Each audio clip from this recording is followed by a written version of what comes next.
Police are now seeking to re-interview Jussie Smollett as news has emerged they believe he staged this hoax. We are also hearing from TMZ that it may go to a grand jury. He may actually be indicted for staging this crime. I'm sure many of you have been following the story, so we do have a couple updates, but the bigger picture here is that many people on the left touted this story as an example of the hatred from Trump supporters and the racism and white supremacy that is pervasive in our society today. But as this story unravels and it appears to be false, many of these people are nowhere to be found. No retractions, no apologies, though there are many people on the left who have come out and condemned this. We're still seeing some politicians refuse to make statements, outright delete tweets, but more importantly, the media gaslighting, as activists try to claim journalists had no part in this, they did a good job, when in reality, there's actually a huge list of journalists pushing fake news in almost exactly the same way that they did with Covington. So today, let's take a quick look at the updates on the Jussie Smollett case and then go through the huge list of journalists, I'll use air quotes for journalists, who pushed out fake news before they had any facts. But before we get started, make sure you follow us over at minds.com/subverse, where we have this link to our distributed newsroom. In this newsroom, you can chat with us, share stories, fact check, and otherwise share stories that you think aren't being reported. If you want to support these videos, just share them to spread the message. Just a quick update on the latest facts from the AP today. Chicago police seek follow-up interview with Jussie Smollett. Chicago police said Sunday they're still seeking a follow-up interview with Jussie Smollett after receiving new information that shifted their investigation of a reported attack on the Empire actor. Police spokesman Anthony Guglielmi said, "We are not confirming, denying, or commenting on anything until we can talk to him and we can corroborate some information that we've gotten." The next update from TMZ is that the Jussie Smollett case to go to grand jury. This means he may actually be indicted for a crime. And we did hear previously that police would seek to prosecute him if it turned out to be a hoax. Additionally, Jussie Smollett received a threatening letter previously, and it now seems that they're going to be investigating whether or not this was a hoax as well. TMZ reports, "We're told when police raided the home of the two brothers, they found magazines with pages torn out, and authorities are now trying to determine if the missing pages are connected to the threatening letter that was sent to Jussie 8 days before the alleged attack." They add, "We're told investigators didn't believe the two alleged attackers screamed 'This is Maga country' because, quote, not a single Trump supporter watches Empire." At this point, it's important to point out the police have not confirmed these details, but many news outlets are covering this far and wide, citing police sources. And if we're going to trust even CNN, it sounds like this is basically confirmed. But keep in mind, Smollett once said a few weeks ago, "I fought the F back." He maintained what was presumably a lie and even pushed and exaggerated his story later on. But now what people on the right are looking for is retractions and apologies. And there are a lot of people on the left who have come out and said, this is wrong. If he did this, they will condemn him. From The Wrap, Al Sharpton says Jussie Smollett should face accountability to the maximum if attack was staged. If it is found that Smollett and these gentlemen did in some way perpetrate something that is not true, they ought to face accountability to the maximum, the MSNBC host and civil rights leader said during a Sunday airing of his program, Politics Nation. But although there are others who have come out and condemned Jussie Smollett for potentially perpetrating this hoax, some people either don't want to say anything, dispute the new reporting, or just deleted their tweets. From the Daily Mail, Nancy Pelosi deletes a tweet saying attack on actor Jussie Smollett was an affront to humanity after allegations the Empire star staged homophobic and racist attack to save his job. In her tweet, she added, "No one should be attacked for who they are or whom they love. I pray that Jussie has a speedy recovery and that justice is served. May we all commit to ending this hate once and for all." Now, I would agree with Nancy Pelosi. We should end this hate, in reference to hoax hate crimes, because they do a disservice to actual victims and they only make the problems worse. They sow distrust when people try and make these claims. And then we have this story. Cory Booker says he won't comment further on the Smollett case until more information comes out. But remember, he initially used the story of Jussie Smollett to advocate for a bill that he was pushing to make lynching a hate crime federally. Now that we're hearing reporting he may have faked this crime, Cory Booker is refusing to say anything, so you can definitely see the bias, but that's to be expected. Cory Booker is on the left. But now to the more important point, the gaslighting. Julio Rojas on Twitter tweeted, Vox's Liz Plank on This Is Maga Country quote, saying, "The people who were repeating that quote were not news outlets. It was repeated by, sure, people who maybe had good intentions of wanting to spread the story. We can't confuse celebrity tweets with media and the press." Brian Stelter then says, so you're saying actors and activists who were rushing to his side because they were friends with him and they supported him are not the same as Chicago reporters who are trying to find out what happened? Stelter added, there was a rush to judgment. I think it was mostly in the celebrity press and among activists and among Twitter people. I think it was a really careful reporting by news organizations, but it all gets lumped in together at the end of the day. This rhetoric is repeated by Wesley Lower of the Washington Post, who adds in a tweet, journalists relayed Smollett's claim and initial police statements seemingly backing it. Journos aren't the villain here. Dave Weigel of the Washington Post added, Twitter often blurs the media into a blob of celebrities, pundits, and randos, and it does a disservice to the reporters who covered this story right away. There are many journalists from actual news organizations, particularly in Chicago, who did an outstanding job covering the story, and it would seem that they were right every step of the way. Very early on, a local Chicago reporter said that police sources doubt the veracity of these claims. He actually deleted this tweet, but it turned out he was likely correct. The police did doubt this, presumably, but more importantly, they're actually investigating, it would seem, Jussie Smollett's claims as a hoax. But it's not true that journalists across the board did a good job. It's not true what Brian Stelter, what Wesley Lowery, or Dave Weigel are saying.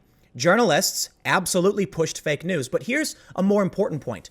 Maybe what they're saying is true.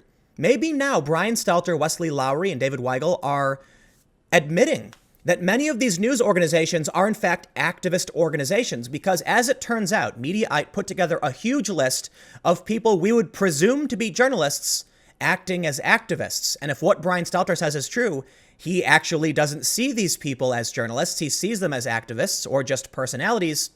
Unfortunately, they work for news organizations, so it would appear that he's wrong. For Mediaite, did the media jump the gun on the Jussie Smollett story? This is from Caleb Howe. In light of new details in the investigation of the alleged assault on actor Jussie Smollett, fingers have been pointed at the media for jumping the gun on the story.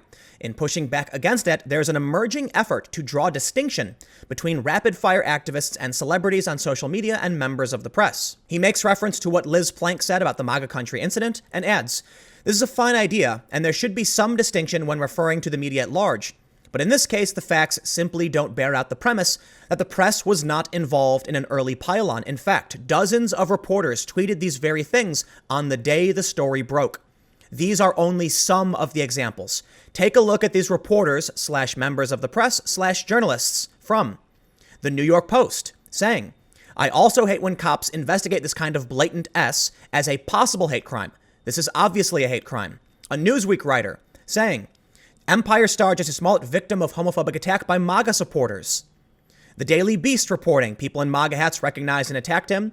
We have a writer from Boing Boing, Jenny Jardine, saying Trump owns this. Donald Trump supporters own this. Everyone who allows racist and homophobic words to go unchecked owns this. We have Philadelphia Magazine. Trump Maga supporters came after a black gay man with a noose in Chicago. Vibe. Nightline on ABC News. Jussie Smollett beaten in homophobic attack by Maga supporters. Empire cast getting armed guards. Not true. We have Forbes and Slate. The LA Times. Engadget. BuzzFeed. Reuters. Teen Vogue and the Washington Post. We have a contributor to Cosmopolitan. Rolling Stone. AP and ABC News. The Village Voice and the Guardian. Huffington Post. The Washington Post. Vanity Fair. We have a Fox 32 anchor and reporter, Ross Story. He says that one was shared with headline by this guy who writes about the spread of fake news, Paul Leary, and some freelance journalists. Another factor that is not addressed in the media who retweet or share the tweets from celebrities and activists. There were a lot of famous people tweeting that day, including politicians, and members of the media shared their tweets. Cory Doctorow, Howard Dean, a Hillary Clinton strategist, a Democratic coalition. The list goes on. And if I was going to read all of it, it might take too long, so we'll skip ahead. He ends the story by highlighting some individuals who mention we should relax a little bit and wait for the facts. But the idea that journalists weren't pushing this is gaslighting. It's absolutely fake news coming from the likes of CNN, the Washington Post, trying to make you believe it wasn't journalists pushing this narrative. Well, actually, you know what? I'll say that maybe they're right. They're just activists. They're not journalists. But also look at Covington. Why is it that so many people are smeared as conservative for pouncing on certain stories and certain issues, when in reality, it's probably just skeptics? But actually, the skeptics are probably becoming conservative because they can see through the complete and total BS. I'm by no means a conservative, but I reserved judgment on the Smollett story. I reserve judgment on the Covington story. Why is that? Why is it so hard for these people who claim to be journalists to just wait for the facts, to report things accurately? There were many journalists who did report this accurately, who said an alleged attack, a potential hate crime. He accuses people of a hate crime. It's important to point out that initial police reports aren't definitive. They're just what one person said, and we got to wait for more details. And this is true for people of all political factions. When it comes to unarmed men being killed by police, we must wait for evidence and more details. Brian Stelter responded to someone on Twitter who accused him of bias, saying, "Yes, it is Brian Stelter. Your network and the rest of leftist media are willing participants in this race-baiting hoax by an actor of little repute. You deserve all the mockery, shame, and excoriation headed your way." Stelter said, "So if someone reports a crime, you don't want news outlets to report on the allegation or the police investigation?" But that is absolutely unfair. And we can just take a look at the massive list produced by Mediaite showing just how many people working for major outlets were pushing fake news. They weren't pushing allegations, they were saying it definitively. What may be the most alarming aspect of the narrative coming from CNN, The Washington Post, Brian Stelter, etc., is how these journalists weren't pushing this. But in fact, we have the AP, we have the LA Times, we have The Washington Post. These people were absolutely pushing fake news. We're not talking about clickbait digital blogs like Vox or BuzzFeed. We're talking about legacy media. We're talking about major newspapers who pushed fake news. But I will end this story with what may be the most terrifying op-ed I have ever seen. I did talk about this earlier on my second channel, but I want to repeat it. In this story from the Washington Post, the op-ed writer says, "If Smollett's story is found to be untrue, it will cause irreparable damage to the communities most affected. Smollett would be the first example skeptics cite when they say we should be dubious of victims who step forward to share their experience of racist hate crimes or sexual violence. The incident would be touted as proof that there is a leftist conspiracy to cast Trump supporters as violent, murderous racists. It would be the very embodiment of fake news. And that reason, more than any other, is why I need this story to be true, despite its ugliness. And despite what it would say about the danger of the world I live in, the damage done would be too deep and long-lasting. This could be one tragedy that the Lyon family, and more importantly, the ordinary people who loved the show and invested in Smollett and his character, could never overcome. They need the story to be true. Not just this story. All of the fake hate crimes. All of the women who claimed someone tore their hijab off that wasn't true. All of the people who vandalized churches, synagogues, smashed windows, spray-painted cars. All of these stories. There are many of them. Now, I don't think all hate crimes reported are fake. By no means. It's a small fraction. But you can see from this sentiment just why they need to gaslight, just why this needs to be true, and why they will now continue with the narrative that it is okay to be factually incorrect if you're morally right. We already see people saying, you know what, Ellen Page may have been wrong about the Jussie Smollett incident, but what she was saying still stands true. But a narrative, policy, ideology built on lies is not morally good. It's manipulative. It's wrong. It's forcing people into a world that doesn't exist because you want it to. They desperately need it to exist, but for the most part, it seems like it might not. Or at the very least, it's not as bad as they think it is. They just need it to be bad. They need to be bad so that they can push for their worldview, so they can push for their policies. But let me know what you think in the comments below. We'll keep the conversation going. You can follow me on Minds at Timcast. Stay tuned, new videos every day at 4 p.m. And I'll have more videos on my second channel, youtube.com/TimcastNews, starting at 6 p.m. Thanks for hanging out, and I will see you all next time.